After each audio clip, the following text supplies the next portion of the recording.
नमस्कार। गिरीश गुप्ता के चैनल में आपका स्वागत है।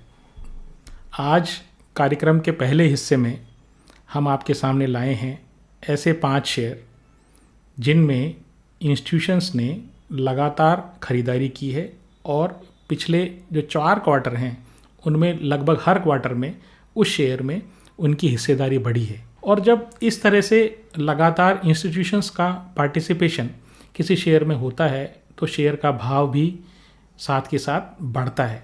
तो ये जितने भी शेयर्स हमने डिस्कस किए हैं ये काफ़ी ज़्यादा इनका भाव जून 2024 से लेके अब मार्च 2025 तक बढ़ चुका है। कुछ शेयर करेक्ट भी हो चुके हैं, लेकिन हमारा यहाँ पर इस शेयर को या इन शेयर्स को डिस्कस करने का जो अभिप्राय है या जो मंतव्य है वो ये नहीं है कि आप जाकर शेयर खरीद लें। हमारा मंतव्य ये है कि आप एक पैटर्न को आइडेंटिफाई करें।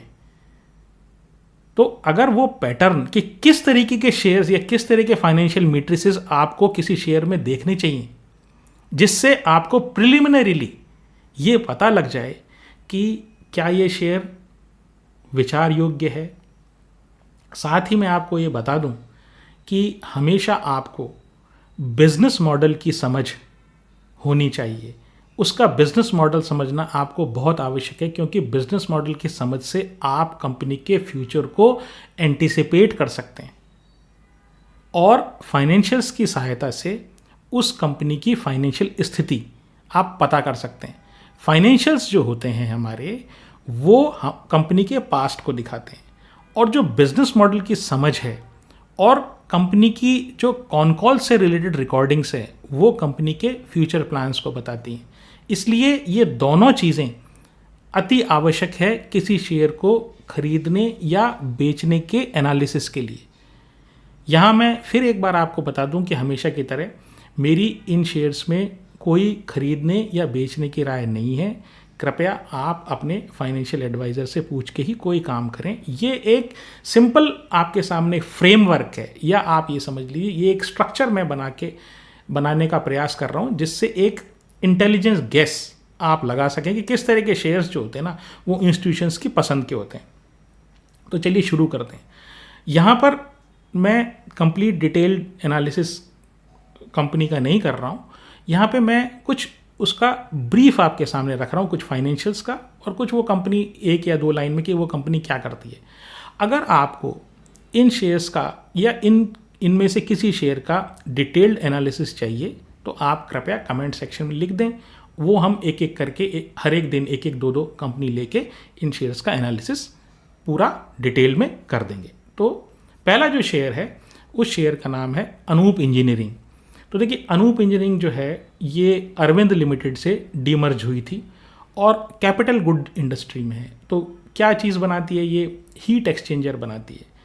ठीक है, अब हीट एक्सचेंजर क्या हुआ, जैसे आपने तो ये समझ ली सबसे कॉमन जो हीट एक्सचेंजर आप अपने कॉमन ज़िंदगी में जब अपन देखते हैं तो वो एक पानी की रॉड है।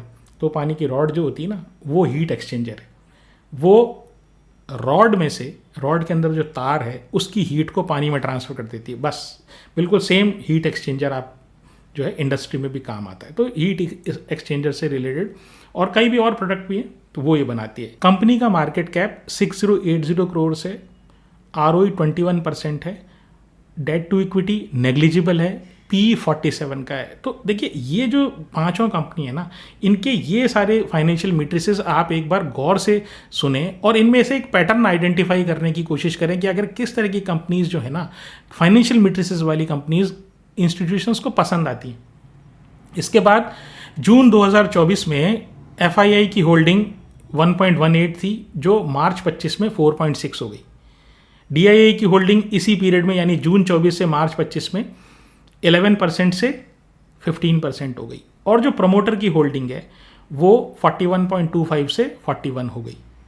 ठीक है, तो लगातार जून 24 से मार्च 25 में इस शेयर में अनूप इंजीनियरिंग में FII और DII दोनों ने अपनी स्टेक बढ़ाया है। इसके बाद जो दूसरी कंपनी है वो है लॉयड्स मेटल एंड एनर्जी। ये जो कंपनी है ये माइनिंग करती है, आयरन की माइनिंग करती है, स्पंज आयरन बनाती है और साथ ही पावर जनरेशन के फील्ड में भी, इसीलिए इसका जो नाम है लॉयड्स मेटल एंड एनर्जी है। तो दो काम है, एक मेटल एक्सट्रैक्शन और दूसरा पावर जनरेशन।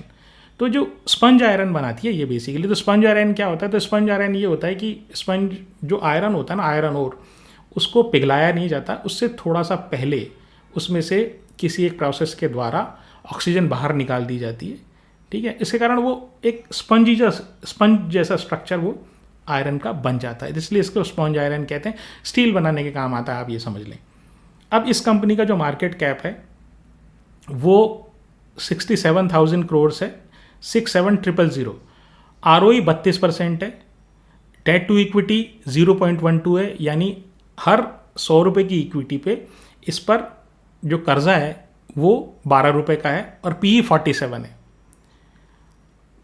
और FII की जो जून 24 से मार्च 25 में जो होल्डिंग चेंज हुई है वो 1% से बढ़कर 2% हो गई है। DII की होल्डिंग इसी समय में 0 से बढ़कर 1.17% हो गई है, और प्रमोटर की जो है वो 66 से घटकर 63% हो गई है। अब जो तीसरी कंपनी है उसका नाम है पोकर्ना इंडस्ट्रीज़। अब ये पोकर्ना जो है ये बेसिकली स्टोन इंडस्ट्री में है, और ये जो है ये क्वार्ट्ज की सरफेस बनाती है। क्वार्ट्ज एक तरीके का पत्थर होता है, ठीक है, और ग्रेनाइट के बिजनेस है। तो दो पत्थरों के ये एक्सपोर्ट और पत्थरों से रिलेटेड इनका वर्क है। मार्केट कैप छोटी कंपनी है, मार्केट कैप जो है 2800 करोड़ का है, ROE 16% है, डेट टू इक्विटी 0.56 है, और PE 19 है। FII की होल्डिंग जून 24 में 5.53% थी, जो मार्च 25 में 6.60% हो गई है। DII की जो होल्डिंग है थी वो जून 24 में 13.14 थी, जो मार्च 25 में बढ़कर 15.23 हो गई, और जो प्रमोटर की होल्डिंग थी वो 57 से घटकर 55 आ गई। अब मैं आपको एक चीज़ उसमें और बता दूं कि ये चीज़ें इंपॉर्टेंट क्यों होती हैं, कि हम FII DII का आखिर डेटा देखने में क्यों इंटरेस्टेड है। देखिए उसका कारण ये है कि उनके पास एक रिसर्च की टीम होती है। दूसरी बात ये है कि उनके पास ये ताकत होती है कि वो कंपनी के जाके विजिट करें, उनके पास सारी इन्फॉर्मेशन पूरी इंडस्ट्री से, ठीक है, उनके कनेक्शंस होते हैं जहाँ से वो कंपनी के बारे में इंफॉर्मेशन गैदर करते हैं, और बड़ा सोच समझकर, ठीक है, अक्सर केस में, मतलब आप समझ लिए 80% ज़्यादा केस में ये लोग बहुत ही सोच समझकर अपने कोई कदम उठाते हैं किसी शेयर को खरीदने के लिए, क्योंकि क्वांटिटी इनकी बहुत बड़ी होती है लेने में। कोई रिटेल इन्वेस्टर की तरह, हमारे आपकी तरह 100, 200, 500, 1000 शेयर नहीं लेते हैं, ये लाखों की क्वांटिटी में शेयर लेते हैं। तो इसलिए क्या है कि इनका जो रिसर्च जो है ना वो बड़ा पक्का होता है, क्योंकि पब्लिक की मनी साथ में लगी रहती है, ठीक है, तो इसलिए ये इंपॉर्टेंट। अब चौथी कंपनी की बात करते हैं। जो चौथी कंपनी है वो बड़ी वेल नोन कंपनी है, वो है गॉडफ्रे फिलिप्स, और शायद आप जानते ही होंगे सभी लोग कि वो सिगरेट बनाने के कारोबार में है। तो कैवेंडर्स हुआ, रेड एंड वाइट हुआ, ये इनके ब्रांड्स थे, और मार्लबोरो करके जो करंट जो इनका पॉपुलर ब्रांड है वो मार्लबोरो है, और मार्केट कैप 41,700 करोड़ का है, ROE 19% है, debt to equity almost negligible है, और PE 40 का है। जून 2024 से मार्च 2025 में जो परिवर्तन आया है, तो FII की होल्डिंग इस केस में 10.83 से 1% घटी है, वो 9.72 हो गई है। जो DII है उनकी होल्डिंग 1.9% से बढ़कर 3.29% हो गई है, और जो प्रमोटर है उसकी होल्डिंग फ्लैट है, वो करीब करीब 73% है। जो लास्ट कंपनी है कावेरी सीड्स, वो हाई क्वालिटी हाइब्रिड सीड्स के प्रोडक्शन में और मार्केटिंग में है। तो हाइब्रिड सीड बनाने का काम करती है और उसको मार्केट करने का काम करती है, और इसका जो मार्केट कैप है वो 7,400 करोड़ का है, ROE 20% है, जो PE है वो 24 का है, और डेट टू इक्विटी 0 है। और जून 24 में FII की होल्डिंग 19% थी, जो मार्च में वो 20.41 हो गई है। DII की जो होल्डिंग थी वो 3.55 थी, जो मार्च 25 में 2.91 हो गई है, थोड़ी सी कम हो गई है, और प्रमोटर की होल्डिंग जो है ना वो फ्लैट है। तो ये रहे वो 5 शेयर जहाँ पर FII ने और DII ने अपनी होल्डिंग लगातार बढ़ाई है। ठीक है, एक या दो जो लास्ट इंस्टेंसेस है उसमें किसी ने मामूली कम किए और किसी ने मामूली ज़्यादा किए। तो खरीदने बेचने की, फिर मैं आपको कह दूं कि खरीदने बेचने की इन शेयरों में मेरी कोई राय नहीं है। आप एक इनमें से एक पैटर्न पहचानें, अच्छे से रिसर्च करें, और फिर इसी तरह की दूसरी कंपनियां भी आपके सामने अपने आप आपको इस रिसर्च के बाद, अगर आप इसके ऊपर इस पैटर्न को गौर से देखेंगे ना, तो आपको इसी पैटर्न की कई कंपनियां अगर आप छांटने की कोशिश करेंगे तो कई कंपनीज आपको मिल जाएंगी। अगर आपको मेरा ये प्रयास पसंद आता हो तो आप चैनल को सब्सक्राइब करें, वीडियो को लाइक करें और शेयर करें। और यदि आपको कोई स्टॉक मार्केट से रिलेटेड संबंधित कोई क्वेश्चन है तो आप कमेंट सेक्शन में लिखकर अवश्य पूछें। हम पूरी कोशिश करेंगे कि यथासंभव उस क्वेश्चन का जवाब दे सकें। अब आप लोगों के कुछ क्वेश्चंस ले लेते हैं। तो पहला क्वेश्चन धीरज जी का है, वो दीपक नाइट्राइट के बारे में पूछते हैं। तो देखिए, दीपक नाइट्राइट एक बहुत ही अच्छी कंपनी है और रिटेलर्स की फेवरेट भी है। और पिछले कुछ समय में, मतलब 2 साल पहले तक, काफ़ी सारे रिटेल इन्वेस्टर इसमें इन्वेस्टेड थे और टीवी पे, मीडिया में ये काफ़ी शेयर पॉपुलर था। तो बेसिकली देखते हैं करती क्या है। केमिकल सेक्टर में काम करती है कंपनी। B2B बिजनेस है, यानी जो एंड इनका जो प्रोडक्ट है वो ये बिजनेस को ही बेचते हैं। ठीक है, आप और हम इस प्रोडक्ट के कंज्यूमर नहीं हैं। फिर ये कंपनी जो है 1970s में, यानी करीब करीब 55 साल हो गए, तो 1970s में C.K. मेहता साहब ने इस कंपनी का निर्माण किया या इस कंपनी को स्थापित किया। और उन्होंने, इनके जो सज्जन, जो अभी इस कंपनी के चेयरमैन जो है ना, वो दीपक C. मेहता, उनके नाम पर इनके पापा जी ने ये कंपनी रखी। तो दीपक नाइट्राइट। अब ये नाइट्राइट क्या, क्योंकि नाइट्राइट जो है ना, वो इन्होंने शुरू में सोडियम नाइट्राइट और सोडियम नाइट्रेट, अगर आपने केमिस्ट्री पढ़ी हो तो NaNO2 और NaNO3, ये जो 2 कंपाउंड है ना, यहाँ से शुरू किया और बाद में इन प्रोडक्ट्स को डाइवर्सिफाई किया। तो जो सोडियम नाइट्राइट है वो किस काम आता है, तो मेडिसिन में काम आता है, वो डाइज में काम आता है, रंगाई छपाई वाला जो डाई होता है वो, और प्रिजर्वेटिव्स में काम आता है। ठीक है, और सोडियम नाइट्रेट जो होता है वो बेसिकली जो अपने NPK फर्टिलाइजर्स अपन जो बोलते हैं ना, नाइट्रोजन फॉस्फोरस और पोटेशियम फर्टिलाइजर्स, तो उनमें से नाइट्रोजन वाले फर्टिलाइजर्स को बनाने के काम आता है। अब बेसिकली ये 3 तरह के काम करती है कंपनी। एक बेसिक केमिकल बनाती है, एक फाइन केमिकल बनाती है, एक परफॉर्मेंस केमिकल बनाती है। अब पहले ये देख लेते हैं कि ये मतलब क्या होता है इनका, basic chemical, fine chemical, performance chemical का मतलब क्या होता है। तो बेसिक का तो मतलब बल्क केमिकल। ठीक है, वो लार्ज क्वांटिटी में होते हैं, बहुत ज़्यादा रिफाइंड नहीं होते और बहुत ज़्यादा इनमें मार्जिन नहीं होता। तो कमोडिटाइज्ड काम है। ठीक है, जैसे गेहूँ है, आप गेहूँ कहीं से भी उठा लें। ठीक है, लेकिन जैसे ही उसको आप पैक कर देते हैं, उसकी छटाई कर देते हैं और फिर उसको आशीर्वाद नाम से, ITC का जो आशीर्वाद है, वो उस नाम से मान लीजिए पैक करके आप बेचें, तो वो क्या है, वो एक, आप उसके लिए कह सकते हैं कि भाई ये बहुत अच्छी क्वालिटी की चीज़ है, रिफाइंड चीज़ है। और जैसे एक ग्राहक को अच्छी रोटी बनी हुई चाहिए, ठीक है, फूली हुई रोटियां बनेगी, अच्छा आटा पीसेगा, शुद्ध होगा, तो वो वाली चीज़ जो है ना, वो वहाँ पर उस चीज़ को, रिफाइंड वाली चीज़ को हम फाइन केमिकल बोल देते हैं। तो एक तरफ हुआ बल्क केमिकल या बेसिक केमिकल, और दूसरी तरफ हुआ फाइन केमिकल या स्पेशलिटी केमिकल।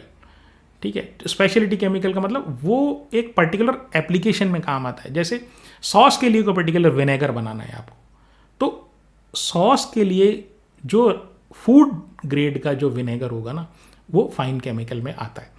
फिर जो तीसरी चीज़ है वो परफॉर्मेंस केमिकल। अब परफॉर्मेंस केमिकल में क्या होता है, ये फाइन केमिकल का भी एक एडवांस वर्जन है। अब इसमें क्या होता है, इसमें ये होता है कि आपकी एक पर्टिकुलर एप्लीकेशन है। मान लीजिए आप कोई स्पेशल तरीके का सॉस बना रहे हैं, फॉर एग्जांपल, ठीक है, कोई आलू का सॉस समझिए, टमाटर की जगह आप आलू का सॉस या सेब का जैम बना रहे हैं या कुछ सेब का सॉस बना रहे हैं। उसके स्वाद को प्रोटेक्ट करने के लिए या एक पर्टिकुलर स्वाद लाने के लिए, अगर मैं अपनी रिक्वायरमेंट से उस कंपनी को ये कहूँ, जैसे दीपक नाइट्राइट को ये कहूँ कि भाई साहब मेरे को ऐसी चीज़ बना के दो मेरी रिक्वायरमेंट के हिसाब से। जनरलाइज नहीं चाहिए, आशीर्वाद आटा टाइप नहीं चाहिए, और आशीर्वाद गेहूँ जैसा जो मैंने एग्जाम्पल दिया वैसा नहीं चाहिए मुझे मेरी तरह का गेहूँ जो है ना, इस साइज़ का ग्रेन हो, इस तरह का दाना हो, क्योंकि मुझे एक पर्टिकुलर तरह की ब्रेड बनानी है। तो वहाँ पर जो केमिकल इनकी रिक्वायरमेंट के हिसाब से बनता है, यानी कस्टमर के रिक्वायरमेंट के हिसाब से बनता है, वो परफॉर्मेंस केमिकल बना कहलाता है। अब देखिए इस कंपनी में बहुत सी अच्छी अच्छी बातें हैं, और व्यापार कैसे किया जाता है उसका आप इनका देखिए किस तरीके से इन्होंने अपने आप को सेट किया है, इसीलिए इस कंपनी का नाम काफ़ी है। कंपनी जो है ना, इसने जैसे मैंने कहा सोडियम नाइट्राइट और सोडियम नाइट्रेट, इन दो प्रोडक्ट से शुरू किया। अब ये क्या है, बल्क केमिकल है, जिसे मैंने कहा वो गेहूं की तरह है जो सारे मंडियों में मिलता है। अब वो उसमें मार्जिन होता नहीं है, तो ये क्या किया इन्होंने, धीरे धीरे अपने आप को स्पेशलिटी केमिकल में डाला। तो स्पेशलिटी केमिकल में जैसे सब्जी वाला होता है ना, एक साथ ले आता है, भिंडी ले आया, उसमें से फिर क्या करेगा, बढ़िया बढ़िया साइज़ की जो भिंडी है वो छांट के अलग रख देता है, और उनके दाम अलग और छोटी वाली भिंडी का दाम अलग। तो वो जो वहाँ जो बड़ी साइज़ की और अच्छी दिखने वाली जो भिंडी होती है ना, जिसमें कोई कीड़ा नहीं लगा और इस तरह का, उसका दाम ज़्यादा मिलता है। तो वैसी कंडीशन में ये जो स्पेशलिटी केमिकल की तरफ इन्होंने अपना रुख किया, और वहाँ पर फिर उन्होंने एंड यूज़र इंडस्ट्री के हिसाब से एक तो डाइवर्सिफाई किया। मतलब एक तो इन्होंने क्या किया कि स्पेशलिटी केमिकल में गए कि भाई तो उसमें मार्जिन ज़्यादा है। दूसरी चीज़ इन्होंने क्या कहा कि जो एंड यूज़र इंडस्ट्री, अब एंड यूज़र इंडस्ट्री केमिकल की, जैसे अगर आप हमारे वीडियो लगातार देख रहे हैं तो आपको पता होगा बहुत सारी होती है। वो एग्री केमिकल्स से रिलेटेड हो सकती है, वो डाइज से रिलेटेड हो सकती है, वो फूड से रिलेटेड हो सकती है, वो फार्मा से रिलेटेड हो सकती है। तो बहुत सारी इंडस्ट्रीज़ में ये सब काम आते हैं। तो उन्होंने क्या किया कि भाई मैं स्पेशलिटी केमिकल बनाऊं ताकि मेरा मार्जिन बढ़े, साथ ही साथ क्या मैं डाइवर्सिफाइड इंडस्ट्रीज़ के लिए बनाऊं ताकि मेरा रेवेन्यू स्ट्रीम स्टेबल रहे। अरे कोई ना कोई इंडस्ट्री तो चलेगी ना, किसी एक इंडस्ट्री में मंदी आती है तो दूसरी चलेगी। खैर, फिर इनके जो मैन्युफैक्चरिंग प्लांट हैं वो 7 मैन्युफैक्चरिंग प्लांट्स हैं, 32 से ज़्यादा प्रोडक्ट बनाते हैं, 56 से ज़्यादा एप्लीकेशंस हैं। मतलब वो जो केमिकल्स ये बनाते हैं ना, उनके 56 से ज़्यादा एप्लीकेशंस, मतलब उनके यूजेस हैं, और 45 से ज़्यादा कंट्रीज़ में, 45 से ज़्यादा कंट्रीज़ में एक्सपोर्ट करते हैं। 1000 से ज़्यादा कंपनीज़ इनके कस्टमर हैं। और इनके जो प्लांट की खास बात है वो है कि इनकी प्लांट में फ्लेक्सिबल मैन्युफैक्चरिंग है, यानी कि एक ही प्लांट से आपको आवश्यकता के अनुसार डिफरेंट केमिकल्स बन सकते हैं। आपको एक दूसरे केमिकल बनाने के लिए कोई आपको दूसरा प्लांट लगाने की आवश्यकता नहीं है। इन्होंने इस तरीके से अपने प्लांट्स को एडजस्ट कर रखा है। तो मल्टीपर्पज़ है, एक ही चीज़ में से कई चीज़ बन जाती है, ठीक है। और इनकी जो अभी जो एक जो प्रॉब्लम अभी चल रही है ना, जिसके कारण इनका जो शेयर का भाव है वो नीचे, उसका कारण ये है कि देखिए जो डिमांड है ना, जो यूज़र इंडस्ट्रीज़ है उनकी डिमांड वो सबड्यूड है, अभी डिमांड नहीं आ रही है। दूसरे क्या है, चाइना से डंपिंग हो रही है। तीसरी क्या है, ये बड़े हाई कैपिटल एक्सपेंडिचर में नए प्लांट लगा रहे हैं। तो उसके लिए इन्होंने जैसे एक बहुत बड़ा ये प्लांट अभी लगाने की कोशिश कर रहे हैं, वो पॉलीकार्बोनेट रेजिन का एक केमिकल है, ये पॉलीमर में आ रहे हैं, है ना, जिससे कपड़े वपड़े बनते हैं और प्लास्टिक बनता है। पॉलीमर के काफ़ी यूजेस हैं। तो ये एक्चुअली वो पॉलीमर के एरिया में आने चाहते हैं, और उसके लिए 5000 करोड़ का इन्होंने एक इन्वेस्टमेंट का प्लान रखा, जिसको कैपिटल एक्सपेंडिचर बोलते हैं। तो ये जो प्लांट जो चलेगा वो मतलब ऑपरेशनल होगा, वो FY29 में होगा। अभी FY26 का शुरुआत है, वो FY29 में हो गया। 3 साल बाद एक्चुअली वो प्लांट रनिंग में आएगा, और उसके बाद उससे परफॉर्मेंस आएगी, और उसके बाद उससे आपको फाइनेंशियल में, आपकी कंपनी के फाइनेंशियल्स में ऐड होगा। तो ये आप इस बात का ध्यान रखें। कंपनी बहुत अच्छी है, लेकिन जो प्रॉब्लम इसमें है ना वो ये है कि डिमांड अभी फिलहाल के जो प्रोडक्ट है उसमें तो डिमांड सबड्यूड है, और जो इनका कैपेक्स आएगा वो आएगा 2029 में। मतलब उससे जो रिजल्ट आएंगे वो 2029 के बाद आएंगे। तो ये 3 या 4 साल का जो पीरियड है ना, ये इस कंपनी के शेयर के लिए थोड़ा सा मुश्किल वाला है, क्योंकि क्या होता है, आपने कर्जा तो ले लिया या आपने इक्विटी तो रेज कर ली, इन्होंने राइट्स इशू भी जारी किया था, तो इन्होंने इक्विटी तो रेज कर दी, बट इक्विटी पर रिटर्न आने में टाइम लगता है ना, इसलिए इनके फाइनेंशियल मैट्रिसेस खराब हो जाते हैं। तो इनका जो मार्केट कैप है वो 26,750 करोड़ का है। ROE 16% है। अभी पिछले साल तक या उससे पहले इनका ROE जो है ना 25% से ऊपर था। डेट टू इक्विटी हर 100 रुपये पे 17 रुपये का कर्ज है। पी जो है वो 39 का हो गया है ना, पहले काफ़ी ज़्यादा था, 60 के आसपास मुझे ध्यान है। 3 साल की सेल 21% बढ़ी है। 3 साल का जो प्रॉफिट है वो 2% डाउन हुआ है। इसका मतलब क्या हुआ, कॉम्पिटिटिव जो है ना खर्चा बढ़ रहा है आपका, उस हिसाब से आप माल सेल नहीं कर पा रहे हो। ठीक है, प्रमोटर के पास 49% है, FII के पास 7% है, DII के पास 23% है और पब्लिक के पास 21% है।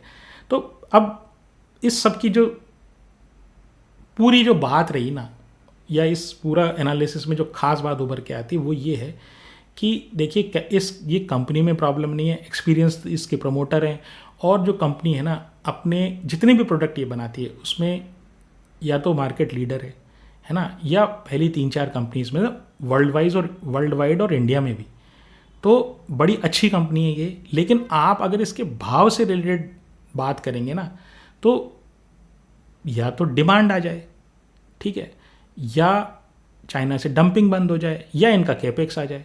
तो चाइना से डंपिंग अभी ऐसा मुझे लगता नहीं है कि बंद होगी, क्योंकि चाइना तो खुद ही परेशान है अपना माल बेचने के, क्योंकि यूएस ने उसके ऊपर टैरिफ लगा दिया।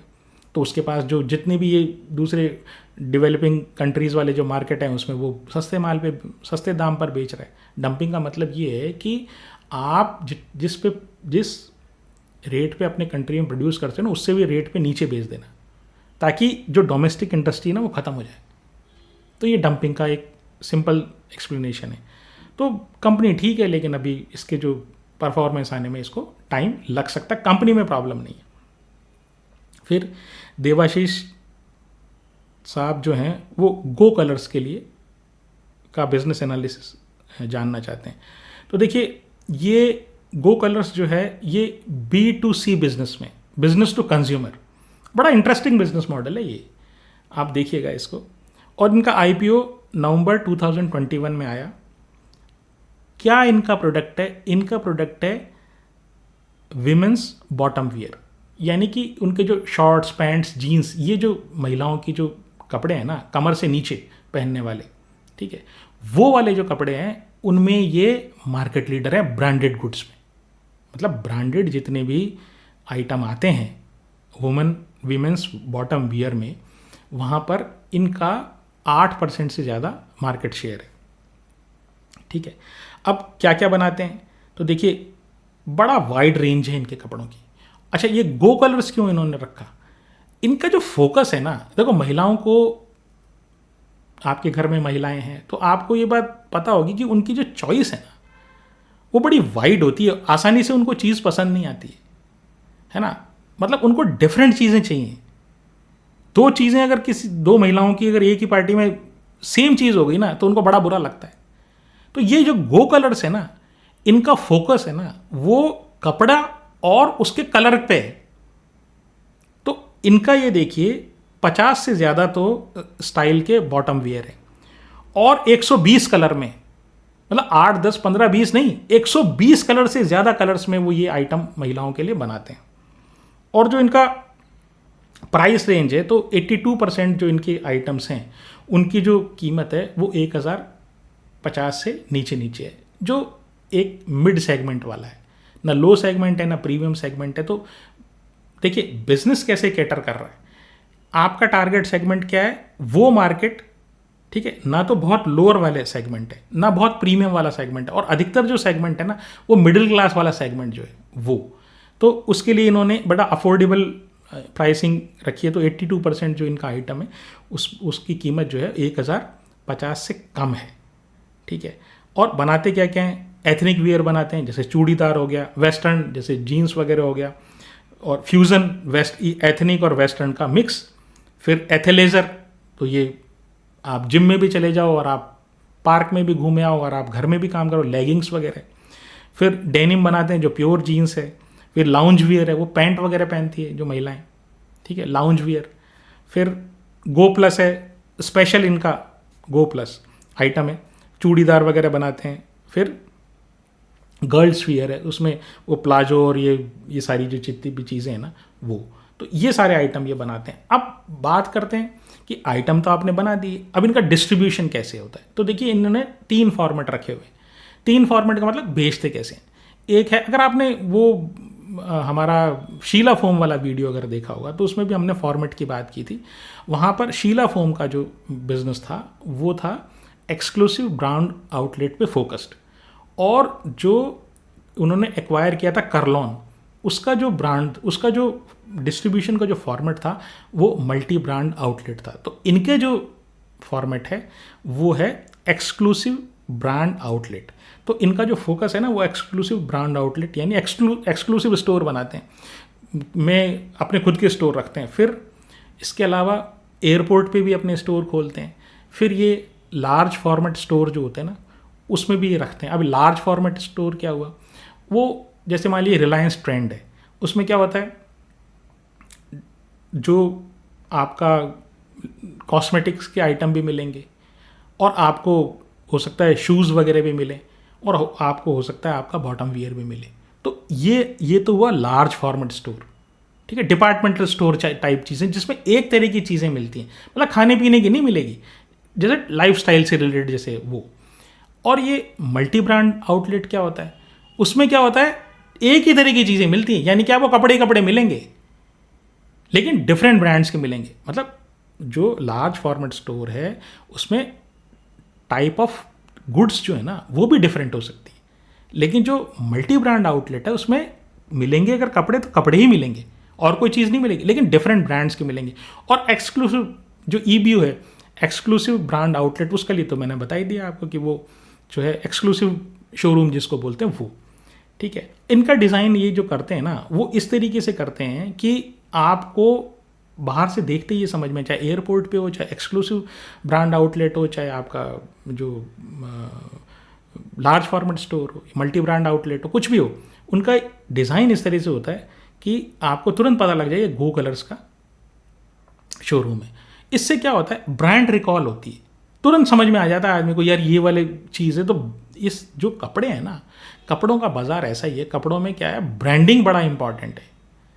अब इनके जो एक्सक्लूसिव ब्रांड आउटलेट है, रीच देखिए इनकी, नॉर्थ ईस्ट वेस्ट साउथ चारों जगहों में है। और आप आउटलेट देखें, एक्सक्लूसिव ब्रांड आउटलेट जो है वो 775 हैं और 23 स्टेट्स एंड यूनियन टेरिटरीज़ में।